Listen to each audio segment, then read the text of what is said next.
بسم الله الرحمن الرحيم الحمد لله رب العالمين والصلاة والسلام على سيد المرسلين وعلى آله وصحبه أجمعين أما بعد فقد قال الله تعالى في القرآن المجيد بعد أعوذ بالله من الشيطان الرجيم بسم الله الرحمن الرحيم كل نفس ذائقة الموت صدق الله العظيم رب اشرح لي صدري ويسر لي أمري واحلل عقدة من لساني يفقه قولي سبحانك لا علم لنا إلا ما علمتنا إنك أنت العليم الحكيم وإني أعوذ بالله أن أكون في نفسي عظيما وعند الله صغيرا رب ارحمهما كما ربياني صغيرا جزا الله عنا محمدا صلى الله عليه وسلم بما وأهله اللهم اغفر لنا وللمؤمنين والمؤمنات والمسلمين والمسلمات الأحياء منهم والأموات. Toutes les louanges appartiennent à Allah subhanahu wa ta'ala, de tout clément, de tout miséricordieux, celui qui nous a permis de venir en toute sécurité vers sa maison bénie, et qu'Allah subhanahu wa ta'ala fasse que cette sécurité perdure, et qu'Allah subhanahu wa ta'ala protège nos personnes, protège nos biens, protège nos familles, et protège tous nos frères et toutes nos sœurs à travers le monde, incha'Allah ta'ala. Nous avons appris avec tristesse, avec beaucoup de tristesse, la fusillade qui s'est déroulée en Nouvelle-Zélande, dans ces deux mosquées, où il y a eu plusieurs de nos frères qui ont quitté ce monde. Qu'Allah subhanahu wa ta'ala illumine leur tombe, qu'Allah subhanahu wa ta'ala leur accorde ce degré de martyr, et qu'Allah subhanahu wa ta'ala accorde à leurs familles respectives une belle patience. Et ceci nous rappelle, wallah, chers frères en islam, à une certaine époque où nos prédécesseurs, où nos grands-parents nous racontaient ces histoires où il y avait cette sécurité réelle, où chacun faisait confiance à l'autre. Mais regardez aujourd'hui, et ça c'est un des signes de la fin des temps, un des petits signes de la fin des temps, là où il y aura une inflation, il faut parler de mot inflation, le mot abondance est faible, une inflation de tuerie où, sans explication aucune, en apparence, gratuitement, on tue des personnes, na'oudh billah, subhanallah.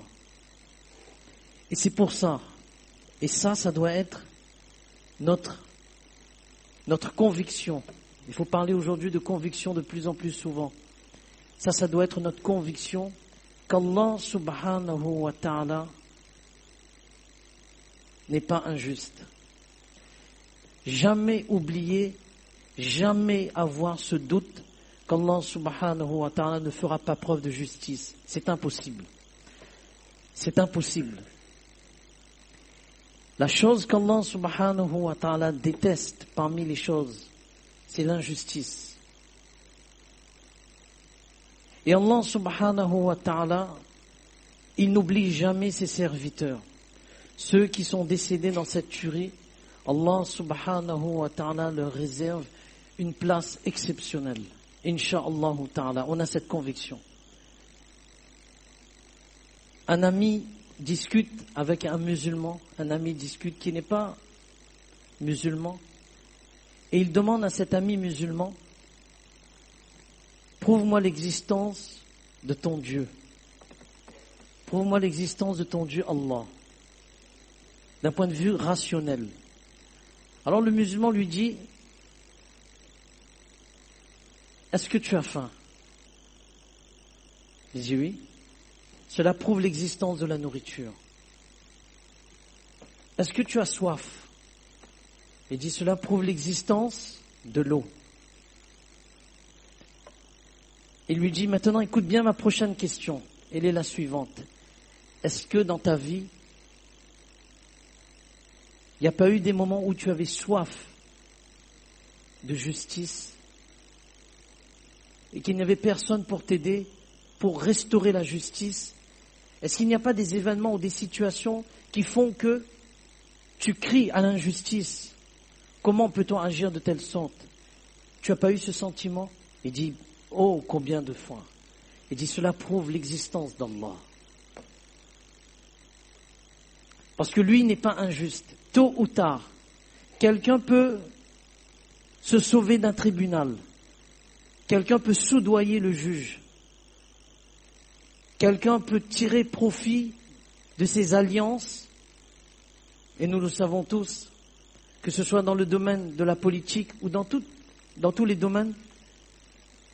Mais avec Allah subhanahu wa ta'ala, la justice est telle, la justice d'Allah subhanahu wa ta'ala est telle, que le bélier cornu, qui a frappé le bélier sans corne, Allah subhanahu wa ta'ala, le jour de la résurrection, dira au bélier sans corne, et lui donnera les cornes, et lui dit maintenant, toi, fais justice. Rends-lui l'appareil. Ça, c'est la justice. Allah subhanahu wa ta'ala, il n'oublie. Ça nous fait mal. Ça nous fait mal pourquoi? Ce sont nos frères. Pourquoi? Parce que ça peut arriver à n'importe quel être humain. Comment froidement on peut abattre des personnes d'une façon gratuite? Que ce soit les enfants, que ce soit lorsque ça touche la communauté et lorsque ça touche n'importe quelle communauté. Ça nous fait mal parce que c'est un être humain. Mais lorsqu'il s'agit de la communauté musulmane, le monde peut oublier, Allah n'oublie pas. Le monde peut oublier, Allah n'oublie pas. L'être humain peut oublier, la terre n'oublie pas. Le lieu n'oublie pas. يَوْمَئِذٍ تُحَدِّثُ أَخْبَارَهَا بِأَنَّ رَبَّكَ أَوْحَى لَهَا. Ce jour où la terre contera son histoire, parce qu'Allah subhanahu wa ta'ala lui aura donné cette permission de parler. Parle. Qu'est-ce qui s'est passé? Et Allah subhanahu wa ta'ala, il rendra justice. Quel que soit le mal qui a été fait envers un musulman, envers un non-musulman, justice sera faite. Allah subhanahu wa ta'ala, il n'y a pas de catégorie précise. Allah subhanahu wa ta'ala n'aime pas l'injustice envers quiconque. Envers un animal. Cette femme qui avait l'habitude d'accomplir tahajjud, et qu'on mentionne à Rasulullah sallallahu alayhi wa sallam que cette femme avait l'habitude d'enfermer un chat, elle lui donnait pas cette nourriture. Rasulullah sallallahu alayhi wa sallam a dit que sa destination, en ce sens, sa destination n'est pas le paradis. Priver une créature, un animal, de sa nourriture, Allah subhanahu wa ta'ala, regardez. Comment Allah subhanahu wa ta'ala, il est juste. Faire preuve de justice envers tout un chacun. Et en aucun cas, nous, on doit douter d'Allah subhanahu wa ta'ala, de sa miséricorde, de sa puissance. Parfois on se dit, mais pourquoi Allah subhanahu wa ta'ala laisse ces choses se passer? Pourquoi Allah subhanahu wa ta'ala laisse ce genre de situation se produire? Alors il y avait un homme pieux qui est passé dans une ville, il est passé dans une ville, il a vu que dans cette ville, on avait massacré des personnes, et entre autres, on avait massacré un homme pieux. En fait, on avait cloué cet homme pieux. On l'avait cloué. On l'avait crucifié. Alors dans son cœur, regardez bien, il n'a pas eu un doute Un ami d'Allah, il n'a pas eu un doute. Il a pensé, il a pensé, oh Allah, mais c'est ton ami. Oh Allah, mais c'est ton ami.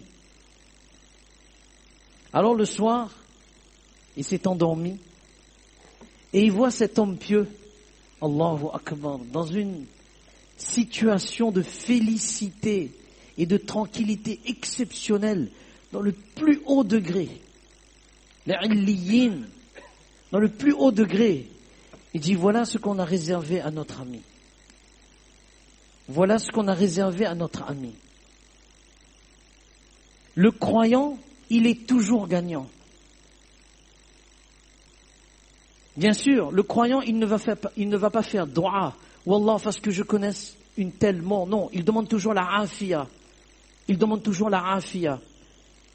C'est exactement la réponse qu'on donne à une personne qui nous dit la maladie est une faveur de la part d'Allah subhanahu wa ta'ala. Mais dans ce cas, pourquoi il y a des doigts, des invocations masnoun concernant la guérison? Les ulama ont dit la maladie est une faveur, est un bienfait de la part d'Allah subhanahu wa ta'ala. Et les doigts masnoun qu'Allah subhanahu wa ta'ala nous a donné à travers l'enseignement de Rasulullah sallallahu alayhi wa sallam, c'est une ibadat. C'est-à-dire que lorsque tu lis ce doigt, Allah te récompense comme tu as fait un acte d'adoration. Même si la maladie reste, mais le fait d'avoir lu, parce que c'est mon Habib sallallahu alayhi wa sallam qui l'a lu, donc je le lis, c'est considéré comme un acte d'adoration. Et il y a des faveurs où on peut résister, il y a des faveurs où on ne peut pas résister. Ben, on demande à Allah subhanahu wa ta'ala, accorde-nous la afia, le bien-être. Ou Allah, tu connais mieux, parce que c'est toi qui nous as créés, tu connais mieux notre personne. Donc tu sais quelles faveurs me sont adéquates. Et au bout du compte, le croyant, il est toujours gagnant. Quelles que soient les situations dans lesquelles le croyant se trouve, Allah subhanahu wa ta'ala récompense toujours ce croyant. Un enfant qui décède, les parents sont chagrinés. Les parents reconnaissent que, oh Allah, c'est ta décision, c'est ton décret. Allah subhanahu wa ta'ala ordonne aux anges de préparer pour ces parents-là, Baytul Hamd, une maison où il a remercié Allah subhanahu wa ta'ala parce qu'il sait que tout vient de la part d'Allah subhanahu wa ta'ala. Quelqu'un qui a été tué, quelqu'un qui a été abattu, comme ces fusillades qui ont lieu dans ces deux mosquées, Wallah, c'est toi qui as voulu, c'est toi seul qui connais la sagesse, mais Allah, c'est toi seul qui rendra justice, et Wallah, c'est toi seul qui connais la situation de ces personnes-là qui ont laissé leur vie, et dans ta maison, certains écrivent que c'était le jour de Jum'a, dans ta maison, le jour de Jum'a, Wallah, c'est toi seul qui connais. Et il ne faut jamais oublier que lorsque ces personnes décèdent dans de telles situations,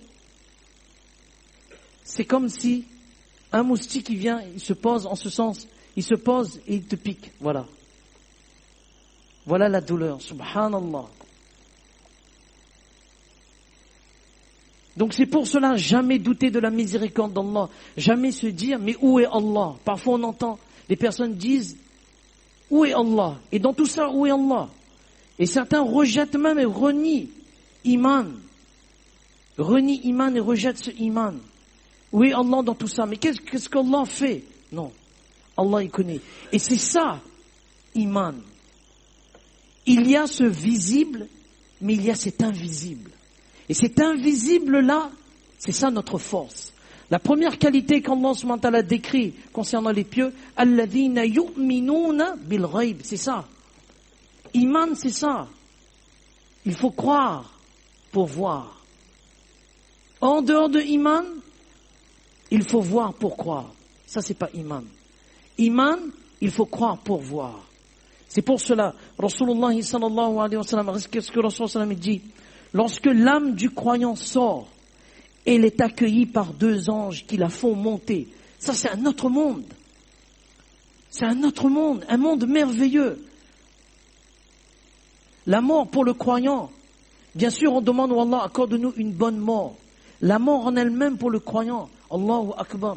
Les anges de la miséricorde enveloppe cette personne en masse, et récupère cette âme dans la soie, avec beaucoup de délicatesse, avec beaucoup de tact.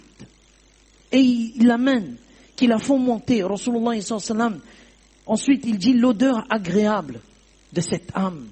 Il y a une odeur agréable, et l'odeur du musc, subhanallah. Et c'est là ensuite, Rasulullah sallallahu alayhi wa sallam, il dit, les habitants du ciel disent alors, une âme pure arrive de la terre. L'âme du croyant, une âme pure qui arrive de la terre. Et cette âme-là reçoit les félicitations de chaque ciel, là où chaque ciel les musulmans habitent, où les anges habitent, pardon. Et ensuite, une âme pure, les habitants du ciel disent, une âme pure arrive de la terre, qu'Allah prie sur toi et sur le corps que tu as habité. C'est-à-dire, tu avais l'habitude de faire les bonnes œuvres, maintenant on reçoit ses récompenses. On l'amènera chez son Seigneur, Azza wa Jal, et Allah subhanahu wa ta'ala dira, emmenez-la jusqu'à la fin du terme, c'est-à-dire jusqu'à la résurrection, protégez cette âme. Protégez cette âme jusqu'à la résurrection. Et ce monde intermédiaire entre le jour de la résurrection et ce monde dans lequel nous vivons, il y a un monde intermédiaire. C'est ce qu'on appelle le barzakh. Et dans ce barzakh-là, subhanallah, c'est là où l'âme qui était une âme pure, l'âme du croyant, de la croyante, Allahu Akbar, visite et nage, c'est comme un poisson dans l'eau, il nage là où il veut. Cette âme contemple le paradis qui lui sera destiné, Inch'Allah ta'ala. Cette âme, maintenant, n'a plus aucune douleur. Cette âme va connaître maintenant la félicité, le bonheur qu'Allah subhanahu wa ta'ala lui a réservé. C'est ça le croyant. La croyante, c'est cette conviction qu'on doit avoir que tôt ou tard, lorsqu'on va à l'aéroport, là, lorsque les parents annoncent aux enfants, allez, ma petite fille, mon fils, on programme un voyage, on va dans tel pays. Donc les enfants sont excités. Et c'est un séjour momentané, temporaire. Mais la joie que procure cette nouvelle, subhanallah, les enfants sont contents. Ah, donc là ils travaillent mieux à l'école, ils travaillent mieux à la madrasa, parce qu'il y a un voyage. Ou bien parfois on les fait une surprise. Et ces enfants-là, maintenant ils préparent tout. Il est arrivé le jour, maintenant, là, ils sont en forme. Il n'y a pas plus qu'en forme qu'eux. Et ces enfants-là, maintenant, ils vont à l'aéroport. Et nous savons tous, l'aéroport, si c'est un aéroport international, on dit bien un aéroport international, subhanallah. Il y a tout ce monde qui se bouscule, tout ce monde tel endroit, c'est tel comptoir. Là, on recherche, les enfants sont excités. Il suffit qu'on fait une annonce, les passagers du vol 357, à destination de tel endroit, sont priés de se présenter à la porte 357, non pas 357, parce que sinon ça, on n'arrivera pas à destination, à la porte 10 on dira, à la porte 10, pour embarquement immédiat. Nous savons tous le bruit, quand on demande aux enfants, comment on fait cette annonce?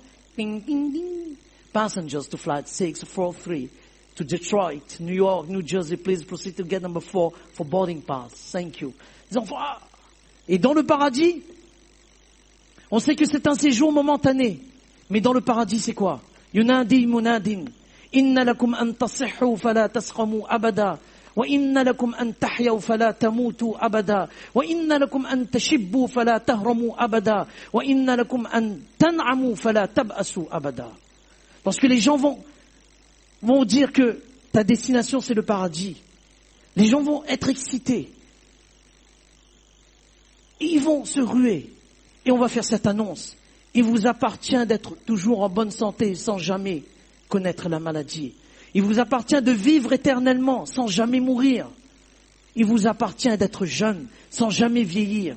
Il vous appartient de connaître la félicité sans jamais connaître le malheur. Allez-y. Et ça, c'est éternel. Et lorsqu'on dit aux enfants, ben, là, c'est l'heure du retour. Ah non, dans le paradis, c'est pas comme ça. C'est pour éternellement on est là-bas, Inch'Allah ta'ala. Qu'Allah subhanahu wa ta'ala nous donne tous la compréhension de ce qu'on vient de dire. Qu'Allah subhanahu wa ta'ala nous redonne cette ferme conviction sur la miséricorde d'Allah subhanahu wa ta'ala, sur la richesse de notre dîn, sur l'excellence de notre enseignement, de l'enseignement de notre Habib, sallallahu alayhi wa sallam, et de jamais tomber dans le désespoir. Et qu'Allah subhanahu wa ta'ala illumine les tombes de tous nos frères qui ont été tués injustement, de toutes les créatures, qu'Allah subhanahu wa ta'ala fasse justice. Allah subhanahu wa ta'ala ne l'oublie jamais. Les créatures peuvent oublier. On peut être déçu des créatures, mais on ne sera jamais déçu du Créateur, Allah subhanahu wa ta'ala. Allah subhanahu wa ta'ala nous donne tous la compréhension de ce qu'on vient de dire. Avant de terminer, on va lire 3 fois Qul Allahu ahad, et on fait cette intention d'envoyer pour tous nos frères, depuis Adam alayhi salatu wassalam, jusqu'à la dernière personne croyante à quitter ce monde, incha'Allah subhanahu wa ta'ala. A'udhu billahi minash shaitanir rajim. Bismillahir rahmanir rahim. قل الله أحد الله الصمد لم يلد ولم يولد ولم يكن له كفوا أحد بسم الله الرحمن الرحيم قل الله أحد الله الصمد لم يلد ولم يولد ولم يكن له كفوا أحد بسم الله الرحمن الرحيم قل الله أحد الله الصمد لم يلد ولم يولد ولم يكن له كفوا أحد جزاكم الله خيرا